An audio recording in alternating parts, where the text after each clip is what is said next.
বোলপুরের এক ফোন বাজেয়াপ্ত হলেও অনুব্রতর নয়, নেপথ্যে কি কারণ? বোলপুরের একে কদর্য আক্রমণের 7 দিন পর হাজিরা দিলেন অনুব্রত মণ্ডল। কুকথাকাণ্ডে কেষ্টকে এদিন সিপো অফিসে 2 ঘণ্টা জিজ্ঞাসাবাদ করা হয়। যাকে হুমকি দিয়েছেন বলে অডিও প্রকাশ্যে এসেছে সেই একর ফোন বাজেয়াপ্ত করা হলেও কেষ্টর ফোন বাজেয়াপ্ত করা হয়নি, এমনটাই খবর সূত্রের। বোলপুরের এক লিটন হালদারকে কুকথা কাণ্ডে তোলপাড় রাজ্য। রীতিমতো তাঁর মাবুয়ের প্রসঙ্গ তুলে নোংরা কথা এবং গালিগালাজ দিতে শোনা যায় তৃণমূল নেতা অনুব্রত মণ্ডলকে। এই ঘটনায় যিনি অভিযোগকারী সেই লিটন হালদারের 2টি ফোন বাজেয়াপ্ত করা হয়েছে। প্রাথমিকভাবে মনে করা হয়েছিল যিনি পুলিশ অফিসারকে ফোন করে কদর্য ভাষায় কথা বলেছেন তাঁর ফোনও বাজেয়াপ্ত করা হবে, কিন্তু পুলিশ সূত্রে জানা যাচ্ছে যে তাঁর ফোন বাজেয়াপ্ত করা হয়নি। পুলিশের বক্তব্য, অনুব্রত মণ্ডলের যে কল রেকর্ড ডিটেলস সেখান থেকেই পাওয়া যাবে তিনি ফোন করেছিলেন কিনা। অনুব্রত মণ্ডল ফোন কথার বলার বিষয়টি স্বীকার করেছেন, তাই বাজেয়াপ্ত করা হয়নি।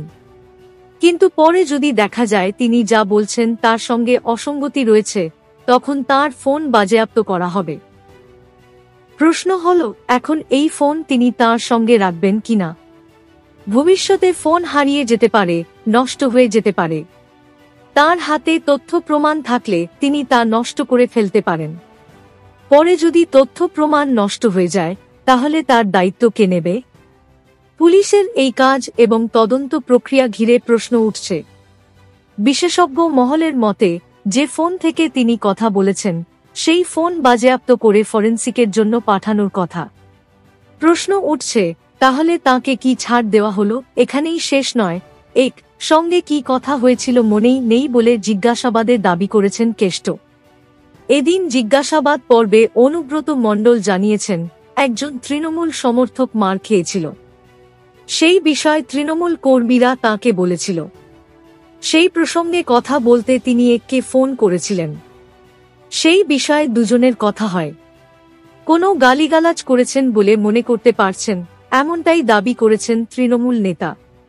কারণ তিনি অনেক ওষুধ খান এবং কথা বলে তিনি ঘুমিয়ে পড়েন, ফলে বিস্তারিতভাবে মনে নেই তিনি কি কথা বলেছিলেন। ফোন বাজেয়াপ্ত না করা প্রসঙ্গে রাজ্যের বিরোধী দলনেতা অনুব্রত মণ্ডলের কাছে স্বাভাবিকভাবেই পুলিশ মন্ত্রীর আশীর্বাদ আছে। তার পরামর্শেই অনুব্রত ওখানে গিয়েছেন। তার ফোন বাজেয়াপ্ত করার কোনো ব্যাপার নেই। লিটন হালদারের 2টো ফোন বাজেয়াপ্ত হয়েছে এবং তিনি গ্রেপ্তারও হবেন।